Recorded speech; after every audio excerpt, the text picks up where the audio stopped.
we are going to be making our button string. It's actually now called lots of different things. We still have them around now. So in your little journal, you'll see there's a page that says fun and games. We can learn more about what they did for fun. But on the back, we do have our button string and then cat's cradle. The cat's cradle is actually something that you may have already played before. And it's where you have a string and you can do different things with your hands and usually play with someone else. But we're going to do our button string. If you want to follow the written directions, you can. Otherwise, you can follow this. So out of our little supply bag, we're going to grab this white thread, and then you should have a button in there. This one has 4 holes. You might have one that has 2 holes. That's fine. You're going to do the same thing.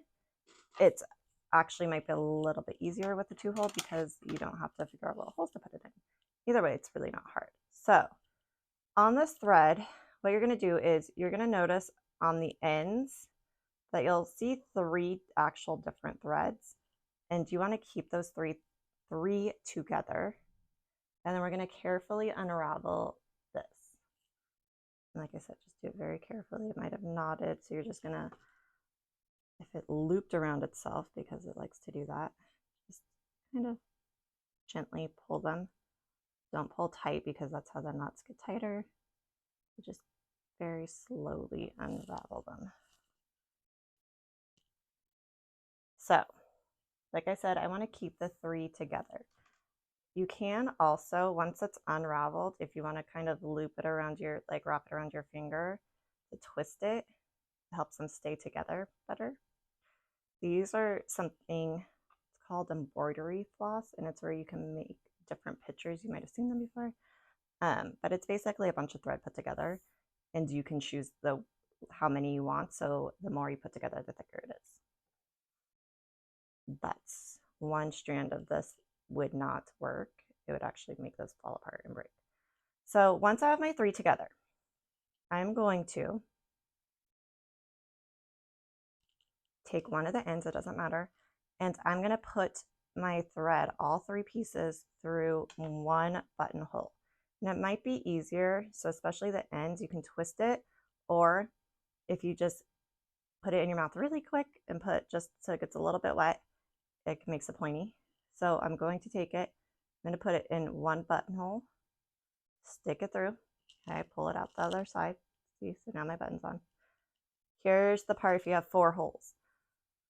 If you have 2 holes, it's fine. You don't even need to think about it because there's only one other hole you can thread our embroidery floss through. So you are going to, if you have 4 holes, whatever one you put it in, you're going to make it come through the opposite side. So I'm not going to do it next to it. There are 2 holes right next to that one. I want to go the one directly across, and I'm going to, whatever side I pulled it through from, so this side, I'm going to now stick this through.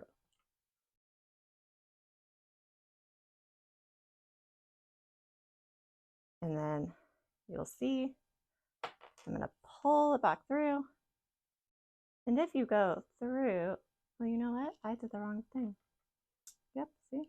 So you want to double check. If I put it next to it, it won't work correctly for how you play this game. Okay, now it should be directly across. It is. So one side now should have a loop that's closed. The other side should have both open, and that's fine. What we're going to do on your open side, you ready? You're going to put all the ends together. They don't have to be perfect.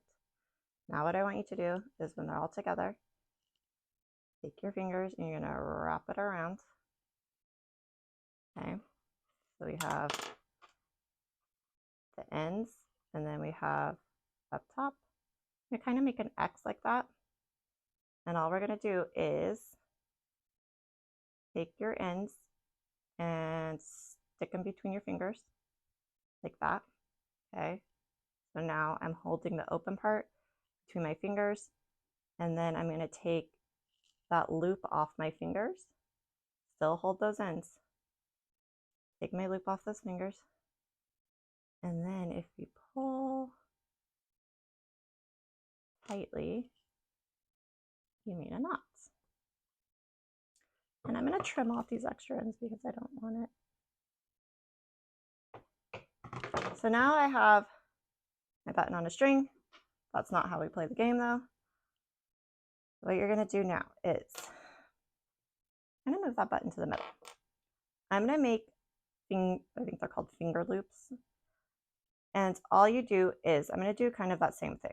So I'm going to wrap my thread around my fingers, okay? But this time I'm going to do it a little bit different. Last time I stuck my open end through the loop. This time I'm going to actually take the part, so my open end's over here, my end, and I'm going to take this loop, so what my button's attached to, I'm going to pull it through.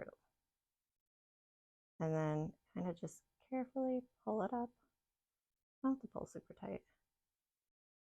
This will probably be the hardest part, is just making our loops. I'm going to pull it down. You don't have to make the loops to play this game, it just makes it a little bit easier. So I have one loop. I'm going to do the same on this side. So again, I'm going to take it, wrap it, actually something you should do because I did not do this with my first one and it did not work correctly. Once I've made one loop, make sure the other side, just pull it tight so the strings are even, because when I did this before and I didn't do it, it did not work correctly because one side was longer than the other. Okay, so same thing, I'm going to wrap it around. Remember, make a circle. Another way you could do it is if you want to lay it flat, make like an O, and then you're going to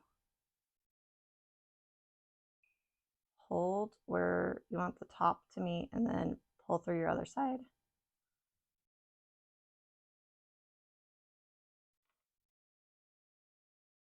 Again, you don't have to make the finger loops to make this work. It just makes it a little bit easier. All right, let's just pull it a little bit tighter. So I have 2 finger loops. And what you're going to do, are you ready? Okay. You put your fingers in the finger loops. I can get it to work sometimes and sometimes I can't. It does take practice.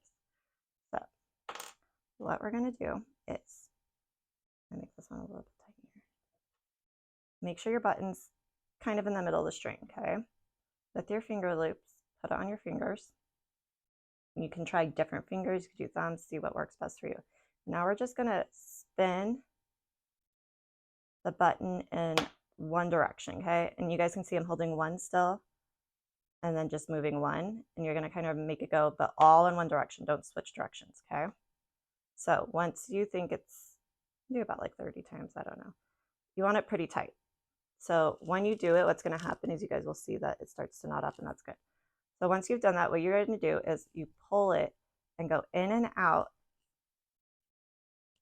and you see how many times you can get it to keep going. And if you pay really close attention, it should make a noise.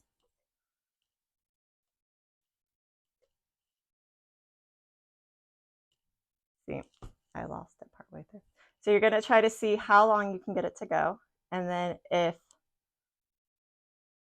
it stops, you just start over again. And that is how you make the button string. Very simple. See how long you can do it. You can actually do different types of buttons, different sizes.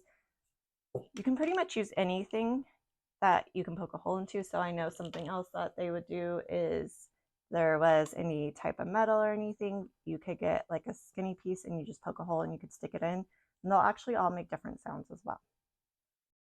So there you go. There's your button and string.